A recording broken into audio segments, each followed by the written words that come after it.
जब किसी की पहली नौकरी लगती है और पहली सैलरी अकाउंट में क्रेडिट होती है तो उसकी खुशी कुछ और ही होती है। अक्सर लोग अपनी पहली सैलरी को नई नौकरी लगने की खुशी में पार्टी और गिफ्ट्स वगैरह देने में खर्च कर देते हैं।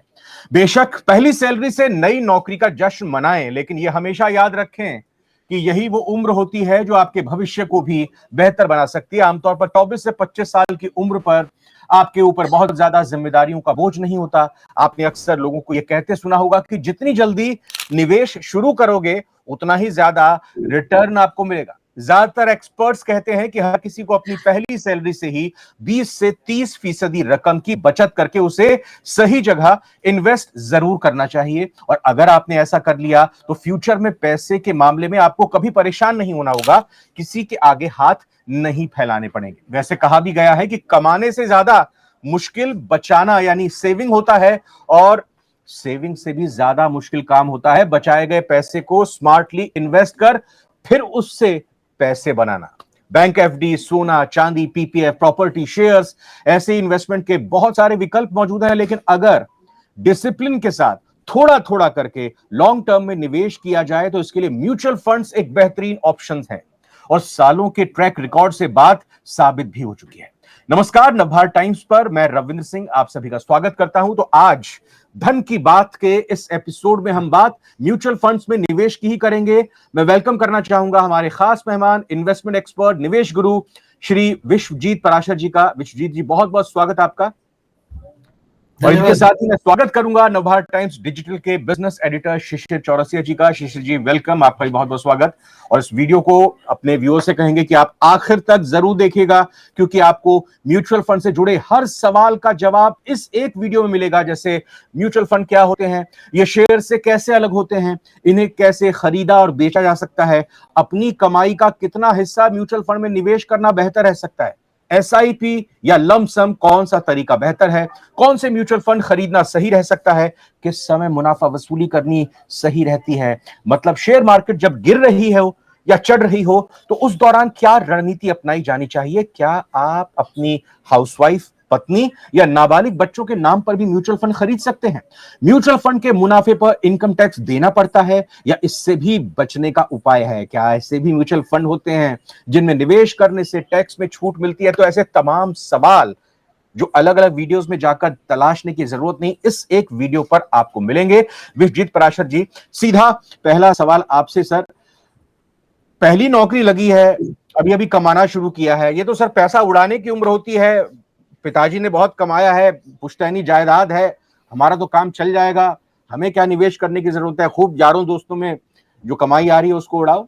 क्या जरूरत क्या है अपने पैसों को बचाने की और उसमें इन्वेस्ट करने की? बिल्कुल रविंद्र जी, आपने सही सवाल पूछा। अगर पहली तनख्वाह है तो एंजॉय करने का फील करता है, पार्टी देने का मन करता है, वो बिल्कुल करना भी चाहिए। लेकिन मैं एक उदाहरण देना चाहूंगा। अपने आस पड़ोस में देखा होगा कई सरकारी लोग जो रिटायर होते हैं, जब वो रिटायर होते हैं तो उनको कुछ 2-3 करोड़ रुपया मिलता है इकट्ठा। वो क्या होता है? अक्सर वो ये होता है जो पहली तनख्वाह से कुछ पैसा ईपीएफ में इकट्ठा लग जाता है, और क्योंकि आप रिटायरमेंट तक उस ईपीएफ में जोड़ते रहते हैं तो पावर ऑफ कंपाउंडिंग होने लग जाती है। और कहीं ना कहीं पहले का ईपीएफ के रूल्स देखें तो आपको पैसा निकालने में थोड़ी दिक्कत आती थी, आसान नहीं था पैसा निकालना। क्योंकि निकाल नहीं पाते थे तो एंड तक जब आप रिटायर होते हैं तो एक बड़ी कॉर्पस बन जाती है, एक बड़ी रकम बन जाती है। आपके पास माँ बाप का पैसा है उड़ाने के लिए। देखिए, कितना भी पैसा हो, अगर घड़े में छेद हो जाए तो कहीं ना कहीं वो खाली हो ही जाता है। तो जोड़ना और निवेश करना बहुत इंपॉर्टेंट है। अगर आप यंग हैं तो और ज्यादा इंपॉर्टेंट है। अब उदाहरण के तौर पे देखिए, आजकल की जो लाइफ जिसे हम भूखा वर्ल्ड कहते हैं, बहुत सारी वॉलेटिलिटी है, अनसर्टेनिटी है। कई जगह जॉब्स 40 साल में लोग रिटायर हो जाते हैं मजबूरी में, कई 45, कई 50 तक ही काम कर पाते हैं। और तो आपके पास जो कमाने की उम्र है वो मान लीजिए 25 साल में अगर आपने शुरू किया है, 50 साल तक आप कमा रहे हैं, आपके खर्चे भी अभी कम है। क्योंकि 50 वर्ष के बाद हो सकता है आपके बच्चे हायर एजुकेशन के लिए जाएं, हो सकता है आपके बच्चों की शादियां आ जाएं, तो और हो सकता है अगले 10 साल बाद आपको रिटायरमेंट के लिए भी अपने आप को फेस करना है।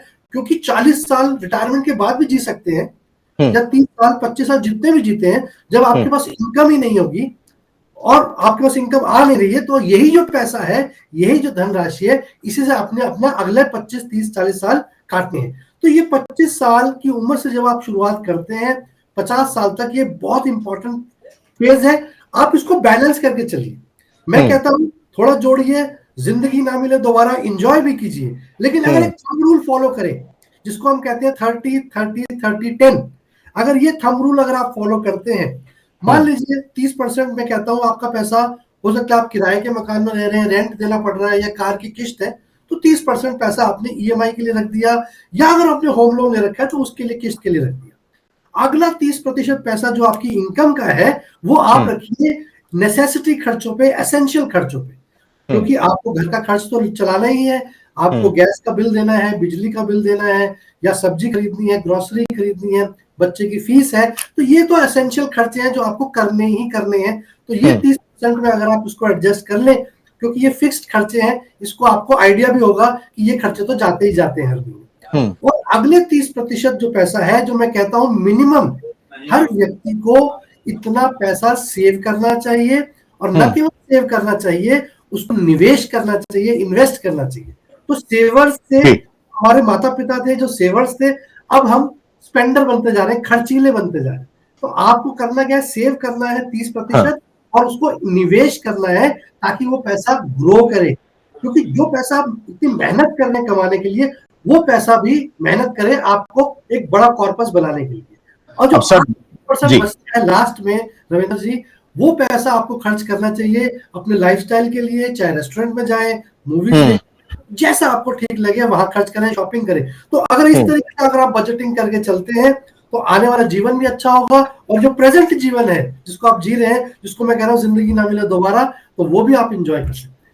अब सर कोई 20-25 हजार रुपए महीने में कमा रहा है, कोई 2 लाख रुपए महीने में कमा रहा है। अब 20-25 हजार कमाने वाले का 20% अगर हम 30% निकाल कर देखें तो कहीं ना कहीं 6,000 के आसपास होता है। वहीं 2 लाख कमाने वाले युवा को देखें तो 50-60 हजार रुपए का कॉर्पस बनता है। तो ये कम जिसकी तनख्वाह है वो कम बचत करेगा, तो वो यही सोचेगा कि भाई जब मेरी तनख्वाह ज्यादा हो जाएगी तभी मैं बचत करना स्टार्ट करूंगा। चूंकि म्यूचुअल फंड को हम डिटेल में समझ रहे हैं, म्यूचुअल फंड ही सही क्यों है? बिल्कुल। तो रविंद्र जी, सबसे पहले गणित की बात करते हैं। चाहे 25,000 तनख्वाह है, चाहे 2 लाख है, इनकम आपके हाथ में नहीं है, वो तो आपके बॉस के हाथ में है। आप कंपनी में कैसे ग्रो कर रहे हैं वो आपके हाथ में नहीं है। मान सकते हैं कि आप हर साल प्रतिशत 5%, 10% ग्रो कर रहे हैं, पर वो आपके हाथ में नहीं है। जो खर्च करना है पैसा, खर्च आपके हाथ में है। मैं लोगों को सबसे सिंपल रूल बताता हूं। आपके 25,000 रुपए, आप ये कार्ड स्वाइप करना बंद कर दीजिए, कैश देना शुरू कर दीजिए, आपका पैसा यहीं बचने शुरू हो जाएगा, क्योंकि आपको फील होगा जब आप कार्ड स्वाइप कर देते हैं, रेस्टोरेंट में जाके बिल देते हैं 2-3 हजार रुपए, आपको फील ही नहीं होता। लेकिन 3,000 रुपए जब आप खाने के बिल का पैसा देंगे तो आपको समझ में आएगा यार तो बहुत महंगा था रेस्टोरेंट। तो पहले तो कोशिश करें कैसे अपनी बजटिंग करें। अगर 25,000 रुपए भी है तो अब 12,500 रुपए आप 50-30-20 रूल बना लेते हैं। 50% आपने एसेंशियल आइटम्स के लिए खर्च कर दिए, घर का खर्च, फीस वगैरह। फिर भी आप 30% आप कुछ ना कुछ करके आप मान लीजिए और खर्चों में निकाल लेते हैं जो आपको बहुत जरूरी है। लेकिन 20% फिर भी आप बचा सकते हैं। 5,000 रुपए भी अगर आप बचाते हैं तो मेरे हिसाब से 20-25 साल में वो एक बड़ा कॉर्पस बन जाता है। मैं आपको एक उदाहरण देता हूं। अगर कोई 10,000 रुपए निवेश करता है 25 साल के लिए, तो 30 लाख रुपए उसने निवेश किए, लेकिन वो बन जाते हैं 6 करोड़ रुपए अगर किसी ने HDFC फ्लेक्सी कैप फंड में निवेश किया होता, क्योंकि उसकी जो रिटर्न आई थी वो है 19% की करीब। तो अगर आप अच्छे स्कीम में निवेश करते हैं, अच्छे फंड में निवेश करते हैं, लंबे समय के लिए करते हैं, पावर ऑफ कंपाउंडिंग को अपना रोल प्ले करने के लिए देते हैं, समय देते हैं इन्वेस्टमेंट को, तो आप एक बहुत बड़ा कॉर्पस यहां से जनरेट कर सकते हैं। एक और उदाहरण देता हूं रविंद्र जी। किसी ने निप्पॉन इंडिया ग्रोथ फंड में अगर निवेश किया होता 25 साल पहले 10,000 रुपए, ज्यादा नहीं 10,000 रुपए, और वही 25 साल में उसने 30 लाख रुपए निवेश किया, केवल 30 लाख, आप अंदाजा लगाइए कितना पैसा बन गया होगा। वो पैसा बन गया 9 करोड़ 30 लाख रुपए। आपने 30 लाख रुपए लगाए, लेकिन बन कितना गया 9 करोड़ 30 लाख रुपए। तो अपने आने वाले जीवन के लिए अगर आप पैसा सेव नहीं कर सकते, खर्चों को कंट्रोल नहीं कर सकते, तो अपने आने वाले जीवन को आप कहीं ना कहीं कॉम्प्रोमाइज कर रहे हैं, अपने लाइफस्टाइल को। आज जी शिशिर जी सवाल कर रहे हैं, लेकिन शिशिर जी यही बात है कि भाई म्यूचुअल फंड ही आखिर क्यों, म्यूचुअल फंड को ही क्या सबसे सेफ और सबसे उम्दा एक ऑप्शन माना जा सकता है इसके ट्रैक रिकॉर्ड को देखते हुए? देखिए, अगर हम म्यूचुअल फंड की बात करें तो एक वर्ड आता है TINA factor, there is no alternative. अगर हम रियल रेट ऑफ रिटर्न देखें, बैंक फिक्स डिपॉजिट में, मैं बैंक डिपॉजिट के खिलाफ नहीं हूं, अगर बैंक फिक्स डिपॉजिट में आप पैसा लगाते हैं तो 6-7% का रिटर्न मिलता है, वहीं 5% की महंगाई, इन्फ्लेशन, और वहीं आपको उस पर टैक्स भी देना है। 30% अगर टैक्स ब्रैकेट में है तो 30% टैक्स देना है, 20% के ब्रैकेट में तो 20% टैक्स देना है। तो कहीं ना कहीं वेल्थ क्रिएट नहीं करी आपने। म्यूचुअल फंड सेफ नहीं है, मैंने ऐसा कोई वर्ड इस्तेमाल नहीं किया, लेकिन अगर आप लंबे समय के लिए निवेश करते हैं तो ये सेफ्टी आपके पास आ सकती है। अगर आप कहेंगे आज लगाएं कल पैसा डबल हो जाए, तो ऐसा जादू नहीं है। लेकिन लंबे समय के लिए अगर आप निवेश करते हैं तो यहाँ पे आपको 3 लाभ है। एक तो आपका पैसा ग्रो होगा, वेल्थ क्रिएशन होगी। दूसरा सबसे बड़ा लाभ ट्रांसपेरेंसी है, आप देख पा रहे हैं कि मेरा पैसा कहाँ निवेश हुआ है, आज कितना बड़ा, कल कितना बड़ा, ट्रांसपेरेंसी है। एमपी सेबी ने बहुत ज्यादा ट्रांसपेरेंसी कर रखी है, अखबार में, ऐप में आप अपना पैसा देख सकते हैं। तीसरा जो सबसे बड़ा लाभ है रविंद्र जी, वो है लिक्विडिटी। आपको जब चाहिए आप अपना पैसा निकाल सकते हैं, तो कोई रोक टोक नहीं है। 1 साल के बाद निकालेंगे तो आपको कोई एग्जिट लोन नहीं देना है, तो बिल्कुल कोई टैक्स भी नहीं देना, तो आप अपना पैसा, आपका पैसा, आप मालिक हैं, आप निकाल सकते हैं। तो ये 3 लाभ है, वेल्थ क्रिएशन भी हो रही है, ट्रांसपेरेंसी है, मुझे अपना पैसा देखने को मिल रहा है, और लिक्विडिटी है कि जब चाहे पैसा मिल सकता है। तो इसको मैं कहता हूं SLR, सेफ्टी, लिक्विडिटी और रिटर्न्स। तो सेफ्टी भी है अगर आप लंबे समय के लिए निवेश कर रहे हैं, क्योंकि ऐसा देखा गया है। अब मैंने जो आपको 25 साल का एग्जांपल दिया रविंद्र जी, स्कीम का दिया निप्पॉन इंडिया ग्रोथ फंड, तो क्या इस 25 साल में वॉर्स नहीं हुई, लड़ाई नहीं हुई, क्या कोविड नहीं आया, क्या क्या समस्या नहीं आई, वो सारी समस्याएं आती। लेकिन अगर आप लंबे समय के लिए निवेशित हैं तो पावर ऑफ कंपाउंडिंग वर्क करती है, और यही एक सिंपल सा फॉर्मूला है कि जितना लंबा समय आप अपने निवेश को देंगे उतने अच्छे रिटर्न्स आप बना पाएंगे। तो इसीलिए मैं कहता हूं म्यूचुअल फंड सही है।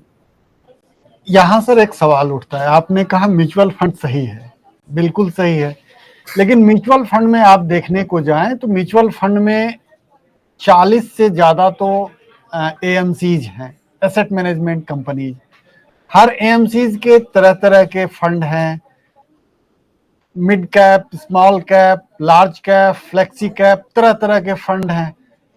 आम आदमी पैसे तो कमा लेता है, लेकिन उसको ये समझ में नहीं आता कि हम पैसे कहाँ लगाएं, कहाँ हमारा पैसा सुरक्षित है। क्योंकि कुछ कुछ तो म्यूचुअल फंड में हमने ऐसा भी देखा है कि जहां आपने 1 लाख रुपए लगाए और अगले महीने देख रहे हैं तो आपका 90,000, 92,000 बचा है, तो वहां माइनस में भी रिटर्न है। तो सर इसका फैसला कैसे लें या किससे मदद लें? बिल्कुल, देखिए इसके 2 तरीके हैं शिशिर भाई। अगर आप समझते हैं मार्केट के उतार चढ़ाव को, आपको समझ में आता है कि large cap, mid cap, small cap क्या है, आप खुद अपना पोर्टफोलियो बना सकते हैं, तो आप खुद किसी भी ऐप में जाके शुरुआत कर सकते हैं। लेकिन मैं ये कहता हूं कि अक्सर जब आपके घर में बिजली खराब होती है तो आप इलेक्ट्रिशियन को बुलाते हैं, पानी की टंकी खराब होती है तो प्लम्बर को बुलाते हैं। जब आपको इन्वेस्टमेंट किसी ने बचपन में स्कूल में सिखाया ही नहीं, केवल दोस्त के कहने पे, उसके कहने पे आप निवेश करेंगे तो वो कहीं ना कहीं गलत है। तो आपको सबसे पहले अपने बारे में समझना है कि मैं कितना जोखिम उठा सकता हूं, क्या मेरी जोखिम उठाने की क्षमता ज्यादा है या कम है। एक रिस्क प्रोफाइल आप चेक करें और कोशिश करें, अगर आपके आसपास कोई अच्छा आर्थिक सलाहकार है तो आप सलाह लें। जब तक आप समझ नहीं पाते हैं सारी चीजें, उसकी सलाह से आप एक अच्छा पोर्टफोलियो, डाइवर्सिफाइड बैलेंस्ड पोर्टफोलियो बनाएं, जिसमें कुछ पैसा लार्ज कैप में भी हो, कुछ पैसा मिड कैप में भी हो, कुछ पैसा स्मॉल कैप में भी हो, और लंबे समय के लिए उसको छोड़ दें। मैंने 1 साल की बात करी नहीं शिशिर भाई कि आपने आज लगाया और अगले साल थोड़ा कम हो गया, तो 1 साल में कुछ भी हो सकता है, क्योंकि मार्केट में उतार चढ़ाव रहेगा। इसी वजह से तो आपको 14, 15, 20% रिटर्न देखने को मिलता है। तो हाई रिस्क रिटर्न तो रहता है, लेकिन जितने लंबे समय देंगे उसका सोल्यूशन सिर्फ एक ही है, लॉन्ग टर्म के लिए इन्वेस्ट करें, आपको सेफ्टी भी मिलेगी, लिक्विडिटी तो है ही है, रिटर्न्स भी अच्छे देखने को मिलेंगे। विश्वजीत सर, एक सवाल में मेरे 2 सवाल। पहला ये कि आप निवेश करने के लिए जैसा आपने कहा कि किसी एक्सपर्ट की मदद लें, तो एक ये शंका रहती है कि एक तो हम म्यूचुअल फंड को अपने निवेश किए हुए पैसे का कुछ हिस्सा देंगे कमीशन ब्रोकरेज के तौर पर, दूसरा जिस एक्सपर्ट की मदद ले रहे हैं उसकी एक्सपर्टीज के लिए हमें पेमेंट देनी होगी। हम अपनी खुद की स्किल्स बढ़ा करके, या कुछ लोग ऐसे भी होते हैं जो आजकल एप्स आ गई हैं ऑनलाइन ही उसमें निवेश कर रहे हैं, और दूसरा ये कौन सा तरीका और किस तरह से बेहतर रहेगा। और दूसरी बात ये, कुछ आजकल इतने एक्सपर्ट बन गए वो कहते हैं कि हम म्यूचुअल फंड में क्यों इन्वेस्ट करें, हमें तो इतनी ज्यादा जानकारी और ज्ञान स्टॉक मार्केट का हो चुका है, हम सीधा ही जो है फन्ने खा बनकर जो एकदम इंट्राडे करके डबल ट्रिपल कर सकते हैं पैसा। देखिए बिल्कुल, मैं अगर देखूं तो कुछ लोग क्रिप्टो करेंसी में पैसा लगाते हैं, वहां पे भी डूबता हुआ देखा है मैंने। कुछ लोग F&O में लगाते हैं, फ्यूचर और ऑप्शन में। वेबसाइट पर लिखा है कि 90% लोगों का पैसा का नुकसान हुआ है। अगर आप समझते हैं, कंपनी के फाइनेंशियल्स को ट्रैक कर सकते हैं, 4 घंटे हैं आपके पास रोज CNBC या ET Now देखने के लिए, तब तो आप बिल्कुल आप इस पे समय लगाएंगे। अगर आपके पास समय नहीं है तो क्यों अपनी मेहनत का हार्ड अर्न्ड पैसा आप डुबोने के लिए तैयार है? क्योंकि हो सकता है कि आप गलत चीज करें। अच्छे लोगों को ये नहीं पता कि कल के मार्केट में क्या होने वाला है, किसी को नहीं पता। तो कहीं ना कहीं एक अच्छी स्ट्रैटेजी को लेके चलते हैं। तो स्टॉक मार्केट में भी अगर आप लॉन्ग टर्म के लिए निवेश कर रहे हैं तो बिल्कुल ठीक है, लेकिन अगर आप देखें BSE 30 में जो जब मार्केट स्टार्ट हुई थी, क्या आज वो शेयर वहां पे है? नहीं, वो शेयर चेंज हो चुके हैं। तो म्यूचुअल फंड में आपको एक फंड मैनेजर मिल रहा है जो आपके बिहाफ पे अच्छे स्टॉक्स का रिसर्च कर रहा है और उसके बिहाफ पे खरीद बेच कर रहा है। आपको रिटर्न से मतलब है, तो आपको अच्छे रिटर्न्स मिल रहे हैं, 12-15% के रिटर्न। लेकिन वहीं आप 1-1.5% के लिए आप लालच करके उसको बचाना चाह रहे हैं और सारे पैसे को कहीं ना कहीं डुबो रहे हैं। अगर अच्छा सलाहकार है तो ये भी तो हो सकता है कि जो रिटर्न 12% है वो उसको 15% तक लेके जाए। तो वहां पे भी तो आपका 3% पैसा कितना बन जाता है। अब 3% का फर्क देखिए, जो मैंने आपको उदाहरण दिए, एक HDFC फ्लेक्सी कैप फंड का दिया 25 वर्ष का, उसमें बने 6 करोड़ 60 लाख रुपए, और वहीं निपॉन इंडिया ग्रोथ फंड में बना 9 करोड़। तो उसमें 22% का CAGR रिटर्न है, इसमें 19%, तो केवल 3% का डिफरेंस है। तो लॉन्ग टर्म में अगर अच्छा सलाहकार 2-3% का डिफरेंस आपके पोर्टफोलियो में क्रिएट करता है तो वो एक बहुत बड़ी रकम बन जाती है। वहीं आप गलतियां करके सीखेंगे। ऐसा देखा गया है पिछले 4 साल में स्मॉल कैप में बहुत अच्छी रिटर्न आई, सबने सारा पैसा स्मॉल कैप में डाल दिया। इतना जोखिम हुआ, जब मार्केट गिरी तो आपको बहुत नुकसान उठाना पड़ा पैसा। तो कोशिश करें, जब तक आपको समझ नहीं आता है आप किसी सलाहकार की मदद लें। और ये एप्स में लिखा होता है कि लास्ट 1 साल में इन 3 फंड्स ने बहुत अच्छे रिटर्न दिए, पर 1 साल से क्या आप डिसीजन ले सकते हैं कि आने वाले समय में भी वो अच्छे रिटर्न देगा? जब आप कार चलाते हैं तो पीछे का शीशा देख के नहीं चलाते, आप आगे देख के चलाते हैं। तो पास्ट रिटर्न्स को देख के, 1 साल 3 साल को देख के अगर आप निवेश कर रहे हैं तो वो गलत है। ये एक पूरी साइंस है। आपको अपना रिस्क प्रोफाइल समझना है, एक अच्छा डाइवर्सिफाइड पोर्टफोलियो बनाना है, डिफरेंट AMCs का कौन से फंड अच्छे चल रहे हैं। करीब 1400 स्कीम्स हैं, 44 AMC है, लेकिन 1400-1500 स्कीम्स है, तो उसमें चूज करना है। तो कहीं ना कहीं ये बहुत एक टाइम टेकिंग प्रोसेस है, एक साइंस है और एक आर्ट भी है। तो एक अच्छा सलाहकार आपको इसमें मदद कर सकता है। यहाँ सर एक मिथ है लोगों में, हमने कई निवेशकों से या नए निवेशकों से बात की, वो कहते नहीं हम उनसे सलाह लेने जाएंगे तो उनको हमको कुछ देना होगा, फीस देना होगा। तो इसमें क्या है, क्या म्यूचुअल फंड कंपनियां अलग से उसके लिए कोई फीस लेती है या वो उसी में अंतर्निहित है? आप जरा इस पे स्पष्ट करें। देखिए शिशिर भाई, इसमें कई सारे मॉडल्स हैं। अगर एक आम निवेशक निवेश करने जाता है तो म्यूचुअल फंड कहीं ना कहीं उससे एक एक्सपेंस रेशियो के नाम से एक कुछ पैसा लेता है, जो साल में पूरे साल में डिवाइडेड होता है। मान लीजिए आपने लगाए तो हो सकता है उसका उस म्यूचुअल फंड का एक्सपेंस रेशियो 1% है, तो 1% जो 1 रुपया है 100 रुपए में से, वो 10-10 रुपए कट के पूरे साल में कटेगा, मतलब आपको पता भी नहीं चलेगा। 1% कट गया, उसी 1% में से वो म्यूचुअल फंड के एडवाइजर को, जिसने आपको एजुकेट किया, जो आपको सिस्टम में लेके आया, आपको सर्विस दी, आपको सारे फंड्स बताए, वो उसका उसी में से चला जाता है। तो आपको एडवाइजर को कोई फीस अलग से नहीं देनी है, आपको फ्री सर्विस, फ्री एडवाइस मिलती है। लेकिन अगर आपका कोई बहुत बड़ा पोर्टफोलियो है, 50 लाख, 1 करोड़, 2 करोड़ का है, तो वहीं पर कुछ ऐसे सलाहकार भी हैं जो कुछ कमीशंस लेते हैं और फिर म्यूचुअल फंड से कमीशन नहीं लेते, तो उसको RIA कहते हैं। तो ऐसे डिफरेंट मॉडल्स हैं, डिपेंड करता है कि आपको किस तरीके के सलाहकार की आवश्यकता है। सर, लमसम इन्वेस्टमेंट करना बेहतर है म्यूचुअल फंड्स में या SIP ज्यादा बेटर है? क्योंकि ये भी देखने में पिछले दिनों आया कि जब मार्केट गिर रही है तो लोग अपनी एफडी तुड़वा के या अपने सोने को बेचकर कि भाई मार्केट गिर रही है तो इसमें आगे आने वाले वक्त में ये मार्केट ऊपर जा सकती है, तो वहां पर वो निवेश कर देते हैं। या फिर वाइस वर्सा, जब मार्केट बिल्कुल टॉप पर हो रही होती है, उनको लगता है कि अब मार्केट में मुनाफा वसूली कर लेनी चाहिए, तो उधर वो पैसा निकाल लेते हैं और इस बात का इंतजार करते हैं कि जब मार्केट नीचे आएगी फिर हम उसमें निवेश करेंगे, लेकिन मार्केट और ऊपर भाग जाती है। लमसम और एसआईपी। जी बिल्कुल रविंद्र जी, ये एक्चुअली यही होता है कि इसको ही इमोशंस कहते हैं कि एक एडवाइजर सिर्फ पैसा नहीं लगा रहा, उसके इमोशंस भी हैं, ग्रीड और फियर। जब मार्केट गिरती है तो हम कितना पैसा लगाते हैं, हम जो थोड़ा सा रकम लगाते हैं कि खुश करने के लिए कि भाई मार्केट में गिरावट है, क्योंकि मैं थोड़ा सा पैसा लगा देता हूँ, लेकिन बहुत बड़ा पैसा नहीं लगा पाते क्योंकि डर लगता है, क्योंकि आप मीडिया में भी सुन रहे होंगे कि अरे अभी तो मार्केट और नीचे जा सकती है और गिर जाएगा। जब आप पैसा लगाते हैं तो अगले दिन मार्केट गिरती भी है, आपको ये भी लगता है। तो ये इमोशंस है। और वैसे ही जब बाजार ऊपर जाता है तो आपको लालच आ जाता है, आप निकाल नहीं पाते। तो इसके लिए एक तरीका है रविंद्र भाई, जिसको कहते हैं एसेट एलोकेशन अप्रोच। आपके पास 100 रुपए है, ठीक है, 100 रुपए में आप अपने रिस्क को देखते हुए आप मान लीजिए, चलिए 25 साल की उम्र है तो 100 - 25 आप इक्विटी में लगाए, 75 रुपए आपने इक्विटी में लगाए, 10 रुपए आपने गोल्ड में लगाए और 15 रुपए ईपीएफ पीपीएफ या बैंक में रखे हुए सेफ डेट जिसे हम कहते हैं। अब मान लीजिए ये 75 रुपए जब बाजार चढ़ता है और ये 90 हो जाता है या 85 हो जाता है, तब आपको 10 रुपए वहां से निकालने हैं और वापस वो डेट में डाल देंगे। और मान लीजिए ये बाजार गिर जाता है, 75 से 65 पे आ जाते हैं, तो आपको 10 रुपए डेट से निकालने हैं और बाजार में लगाने। तो अगर आप ये एसेट एलोकेशन मेंटेन रखते हैं तो आपको कभी भी नुकसान नहीं होगा। 91% सक्सेस आपके पोर्टफोलियो का डिपेंड करता है इस एसेट एलोकेशन अप्रोच पे। लेकिन होता क्या है, हमारे इमोशंस आ जाते हैं, भाव आ जाते हैं।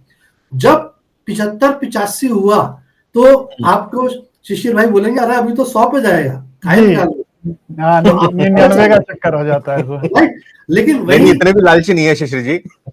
ऐसा अक्सर देखा गया, ज्यादातर साइकोलॉजिकली ऐसा होता है जब पैसा बढ़ रहा होता है। मैंने खुद देखा अपने अपने बहुत सारे क्लाइंट्स को कि रात के 12 बजे तक बैठ के वो एनएवी का वेट करते हैं कि मेरा इस आज कितना बढ़ा। तो वो एक लालच आपको ग्रिप करता है। और पिछले 4, 5, 10 साल का बाजार देखें तो काफी अच्छा रहा है। तो लोगों को ऐसा लगता है कि बाजार कभी गिरेगा ही नहीं, या गिरेगा तो थोड़ा समय के लिए गिरे। तो ऐसा बिल्कुल नहीं है। आपको अपना जोखिम समझना है, आपको अपना रिस्पॉन्सिबिलिटी समझनी है। उतना ही पैसा इक्विटी में लगाएं कि अगर वो 10-15% नीचे आ जाए तो आप आराम से सो सकें। ये सोच के अगर आप लगाते हैं और लंबे समय के लिए लगाते हैं तो आप एक अच्छी वेल्थ क्रिएट कर सकते हैं और बिल्कुल निश्चित होकर सो सकते हैं। सर, वर्किंग कपल्स हैं तो भाई उन दोनों की तो प्रोफाइल एक सी होगी, उसी हिसाब से उनका टैक्स का प्रोविजन होगा। लेकिन अगर वाइफ हाउसवाइफ है तो उनके जरिए क्या म्यूचुअल फंड में इन्वेस्ट किया जा सकता है? और दूसरी चीज ये कि आप अपने माइनर चिल्ड्रन के नाम से भी क्या म्यूचुअल फंड ले सकते हैं? पैन कार्ड उसके लिए बनाना होगा, नहीं बनाना होगा? इसके लिए भी थोड़ी सी सर इंफॉर्मेशन चाहेंगे आपके जरिए। वो खुद भी इन्वेस्टमेंट करते हैं। जी जी बिल्कुल, आप अपनी धर्मपत्नी वाइफ के नाम पे अगर वो हाउसवाइफ भी है तो भी आप निवेश कर सकते हैं। सबसे बड़ा लाभ ये होता है कि म्यूचुअल फंड में 1.25 लाख रुपए तक का जो कैपिटल गेन है, मान लीजिए आपने 3 लाख रुपए लगाए, वो 5 लाख हो गए, तो आपका प्रिंसिपल है, ठीक है ना। 4.25 लाख तक आपको कोई टैक्स नहीं है। तो जितने लोगों को डिफरेंट आपने अकाउंट खोले हैं, हर एक को 1.25 लाख रुपए कैपिटल गेन पर टैक्स फ्री मिलता है। तो वो एक बहुत बड़ा लाभ होता है, इसको टैक्स हार्वेस्टिंग कहते हैं। तो 1.25 लाख रुपए का टैक्स कैपिटल गेन हर साल बचा सकते हैं। निकालिए फिर दोबारा से निवेश कर दीजिए, नहीं होगा। और बच्चों के नाम पे भी अगर आपने निवेश करना है तो आप बिल्कुल कर सकते हैं। और उनके गार्जियन का भी उसमें आधार कार्ड, पैन कार्ड, केवाईसी होगी। उनके अकेले नाम पे नहीं होगी, उनके पेरेंट्स के नाम पे भी होगी, बट अकाउंट बच्चे के नाम पे खोल सकते हैं। और जब वो एडल्ट हो जाता है तो वो ऑटोमेटिकली आपको उसको ट्रांसफर करना पड़ता है, फिर वो उसके नाम पे पैसा ट्रांसफर होता है। तो बिल्कुल खोल सकते हैं, अपने बच्चों के नाम से भी अकाउंट खोल सकते हैं। और उसमें कोई ना कोई गार्जियन अवश्य चाहिए होता है जिसकी केवाईसी होनी चाहिए।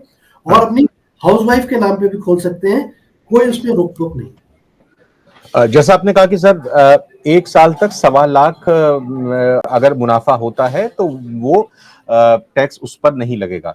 अब मैं वही जानना चाहूंगा, क्योंकि म्यूचुअल फंड को एक लॉन्ग टर्म इन्वेस्टमेंट टूल के तौर पर माना जाता है, इंस्ट्रूमेंट के तौर पर समझा जाता है। पैसा निकालने का सही वक्त क्या है? म्यूचुअल फंड में आपने लॉन्ग टर्म के लिए अगर इन्वेस्टमेंट किया है, या फिर आप एक ऑब्जेक्टिव के साथ, अलग अलग टारगेट के साथ अपनी अलग अलग म्यूचुअल फंड में निवेश करें? देखिए, ये दोनों ही सवाल अलग हैं। अगर आप टैक्स की बात करते हैं तो आप 1.25 लाख रुपए तक कैपिटल गेन टैक्स निकालिए और आपने दोबारा निवेश कर दिया, तो कहीं ना कहीं आपने लॉस नहीं किया, इक्विटी में ही निवेशित है आपने। बस आपने, हो सकता है कि 6 स्कीम थी, किसी एक स्कीम में अच्छे रिटर्न बन रहे थे तो वहां से 1.25 लाख निकाल लिया और फिर दोबारा उसी स्कीम में या किसी और स्कीम में निवेश कर दिया, तो वहां पे कोई रुकावट नहीं है, आपको कोई नुकसान नहीं होगा। दूसरा, कब पैसा निकालना चाहिए, जैसे मैंने आपको बताया, एसेट एलोकेशन। अगर मार्केट ऑलरेडी भाग जाती है, आपका पैसा रुपए 75-80 हो जाता है, तब निकालें। या फिर आपका कोई गोल है जिसके लिए आपने पैसा जोड़ा था, तब निकालें। मान लीजिए बच्चों की पढ़ाई की हायर एजुकेशन है, तो गोल से लिंक करें अपनी एसआईपी को, अपनी निवेश को किसी गोल से लिंक करें। और जब आप गोल के आसपास हो तो 6 महीने 1 साल पहले आप उस पैसे को निकालना, डेट में शिफ्ट करना शुरू कर दीजिए, ताकि आपको लास्ट मिनट में कोई सरप्राइज ना हो।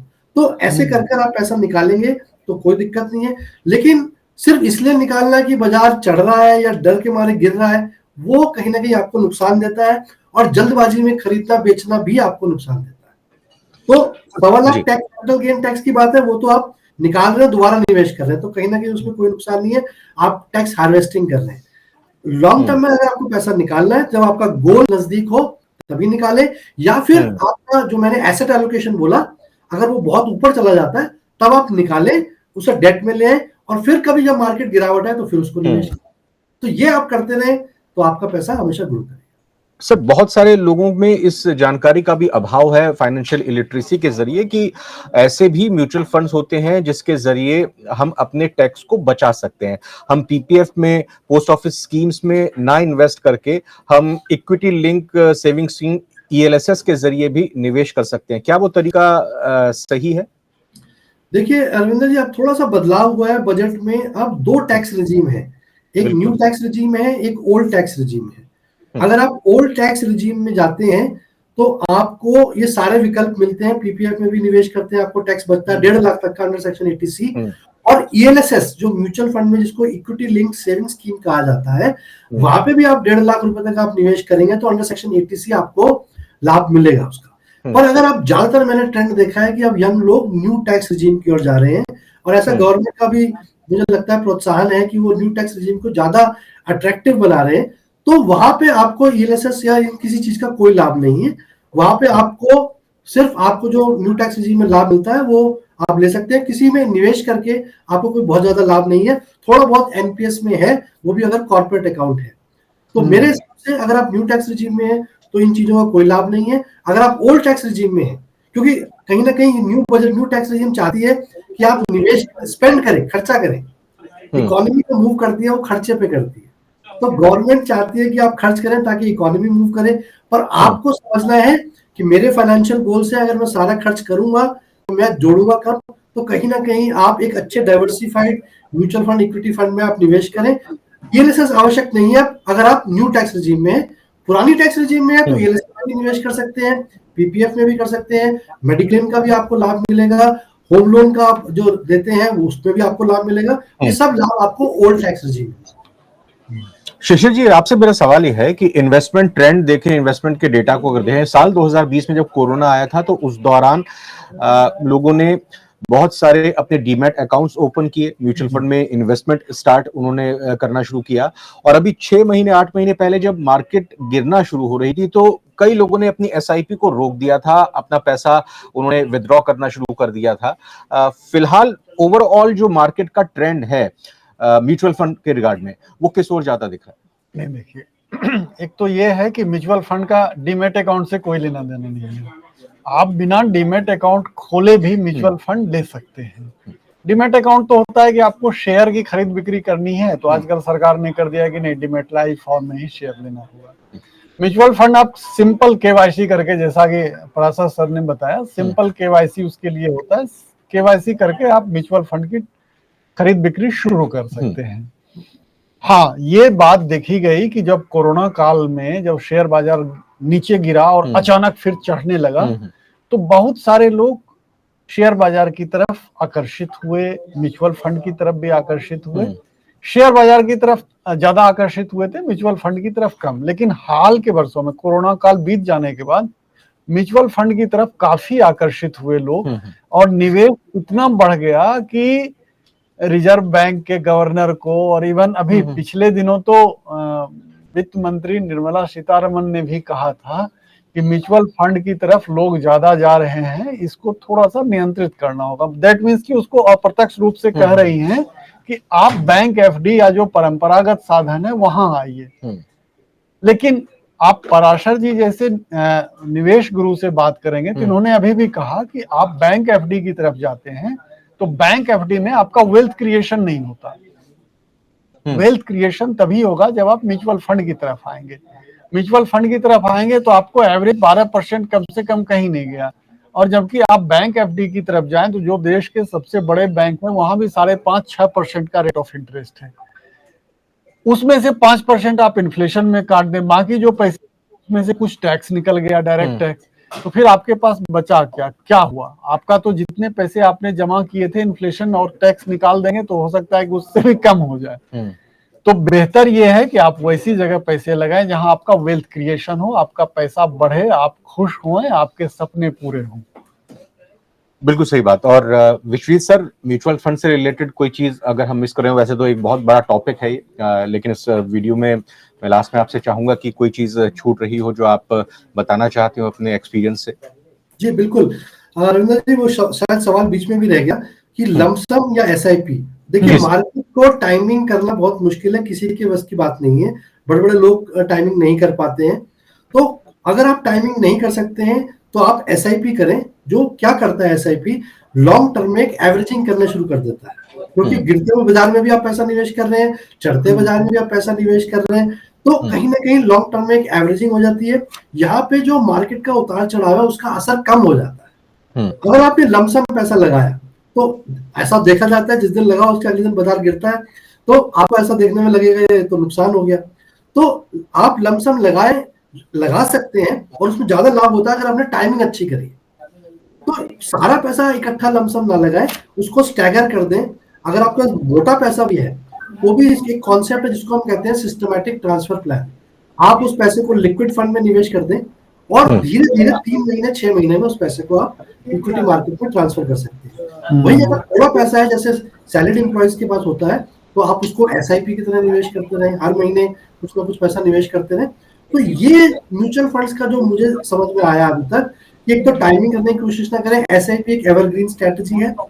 ज्यादा पैसा है तो एसटीपी करें, और जितना लंबा समय दे सकते हैं। एक कहावत भी है, it is not important to time the market, important is how much time you are in the market. जितना लंबा समय आप देंगे उतना ही आपका पैसा ग्रो करेगा। और ये 8th wonder of the world है जिसको कहते हैं पावर ऑफ कंपाउंडिंग, ये आइंस्टाइन ने कहा था। तो ये म्यूचुअल फंड पूरी तरीके से लगता है। उसको ट्रेडिंग ना करें, आज खरीदा बदल दिया, चेंज कर दिया, ऐसे ना करें। लॉन्ग टर्म के लिए fill it, shut it, forget it की तरह आप इसको निवेश करें और देखिए कितना बड़ा कॉर्पस बनता है। म्यूचुअल फंड और ईटीएफ, एक्सचेंज ट्रेडेड फंड, ये दोनों अलग अलग चीजें हैं, एक ही चीजें हैं? क्या फर्क है सर इनमें? बिल्कुल, देखिए म्यूचुअल फंड्स में जब आप निवेश करते हैं तो उसमें भी 2 ऑप्शन है, डायरेक्ट है, ग्रोथ ऑप्शन है। तो वहां पे आप खुद अगर किसी एडवाइजर की सलाह के बिना जाते हैं तो डायरेक्ट में चले जाते हैं, और अगर आप सलाहकार की मदद से जाते हैं तो ग्रोथ ऑप्शन में जाते हैं।